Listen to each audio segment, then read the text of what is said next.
Investigation ನಡೀತಾ ಇದೆ. Transparent ಆಗಿ ಈಗ ಆಲ್ರೆಡಿ ಕೆಲವ್ರನ್ನ ಅರೆಸ್ಟ್ ಮಾಡಿದ್ದಾರೆ. ಸತ್ಯಾಸತ್ಯತೆ ಫೋರೆನ್ಸಿಕ್ ರಿಪೋರ್ಟ್ ತಾನೇ ಹೇಳ್ಬೇಕು.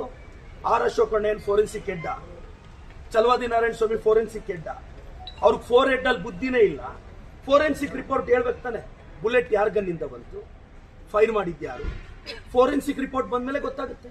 ಸರ್ ನಾವು ನಿಷ್ಪಕ್ಷಪಾತವಾಗಿದೀವಲ್ಲ. ನಮ್ಮ ಭರತ್ ರೆಡ್ಡಿ ಅವರು ಜೊತೆಯಲ್ಲಿ ಓಡಾಡ್ಕೊಳ್ಳೋ ಹುಡುಗ ರೆಡ್ಡಿ ಅವರ ಆಪ್ತ ಸತೀಶ್ ರೆಡ್ಡಿ ಅವರ ಸರ್ ನಾನು ಹೇಳೋದು ಗೊತ್ತಿರಬೇಕು. ಪೊಲೀಸ್ ಅವರು ಕೂಡ 5-6 ಸುತ್ತಿನ ಫೈರಿಂಗ್ ನಡೆಸಿದ್ದಾರೆ. ದಯವಿಟ್ಟು ಇದು ಇನ್ಫಾರ್ಮೇಶನ್ ತಗೊಳ್ಳಿ. ಪೊಲೀಸ್ ಅವರು 5-6 ಸುತ್ತಿನ ಫೈರಿಂಗ್ ನಡೆಸ್ತಾರೆ, ಗನ್ಮ್ಯಾನು ನಡೆಸಿದ್ದಾರೆ. ಆದ್ರೆ ಬುಲೆಟ್ ಎಲ್ಲಿಂದ ಬಂತು ಅನ್ನೋದು ಫೋರೆನ್ಸಿಕ್ ಕೇಳಬೇಕು ಮೇಡಮ್. ನಾನು ಹೇಳೋದಿಷ್ಟೇ, ಸತೀಶ್ ರೆಡ್ಡಿ ಅವ್ರ ಮೇಲೆ ಎಷ್ಟು ಮಾರಣಾಂತಿಕ ಹಲ್ಲೆ ಆಗಿದೆ ಅಂದ್ರೆ, ಮಿಡ್ ನೈಟ್ ಅಲ್ಲಿ ಅವ್ರನ್ನ ಏರ್ ಲಿಫ್ಟ್ ಮಾಡಿ ಬೆಂಗಳೂರಿಗೆ ತಗೊಂಡ್ಬರ್ತೀವಿ. ಈ ರೇಂಜ್ಗೆ ಬಿಜೆಪಿ ಅವ್ರು ಹೊಡೆಯೋದು ಕಾಂಗ್ರೆಸ್ ಕಾರ್ಯಕರ್ತರನ್ನ.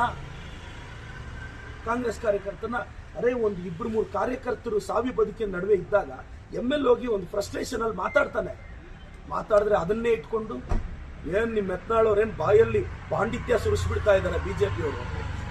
ಅವನವನ ಮೈಸೂರಿಂದ ಒಬ್ಬ ಸ್ಪೈಕ್ ಗಿರಾಕಿ ಇದ್ದಾನಲ್ಲ, ಅವನೇನು ವಿದ್ವಾಂಸ ಅವನು ಭಾಷೆಯಲ್ಲಿ.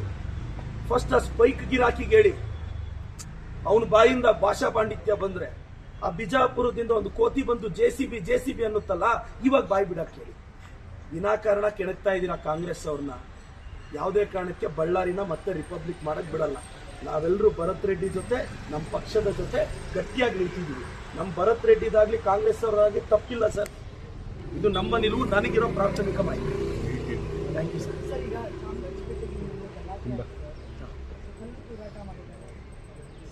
ಮೇಡಮ್ ಅದು ನನಗೆ ಸ್ವಲ್ಪ ಮಾಹಿತಿ ಕೊರತೆ ಇದೆ, ತಿಳ್ಕೊಂಡ್ರಿ ಯಾಕೆ. Thank you madam.